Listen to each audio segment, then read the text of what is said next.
यमनी हूसियों ने सऊदी अरब की बहरी नाकाबंदी का ऐलान कर दिया है। यमनी फौज के तर्जुमान ने एक बयान में ये भी वार्निंग दी कि अगर हमारे इकदाम के जवाब में सऊदी अरब कोई गलती करता है तो उसके संगीन नताइज निकलेंगे। रिपोर्ट्स के मुताबिक यमनी इकदाम से बहरा अहमर और बाबुल मंदब में ट्रैफिक मुतासर होगी।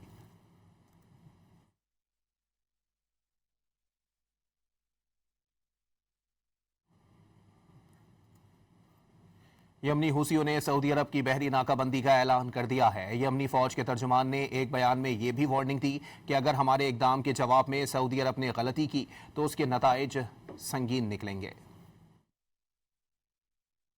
यमनी हूसियों ने सऊदी अरब की बहरी नाकाबंदी का ऐलान कर दिया है। यमनी फौज के तर्जुमान ने एक बयान में ये भी वार्निंग दी कि अगर हमारे इकदाम के जवाब में सऊदी अरब कोई गलती करता है तो उसके संगीन नताइज निकलेंगे।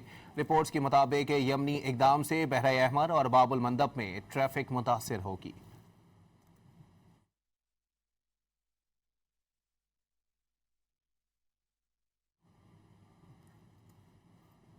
यमनी हूसियों ने सऊदी अरब की बहरी नाकाबंदी का ऐलान कर दिया है। यमनी फौज के तर्जुमान ने एक बयान में ये भी वार्निंग दी कि अगर हमारे इकदाम के जवाब में सऊदी अरब ने गलती की तो उसके नताइज संगीन निकलेंगे।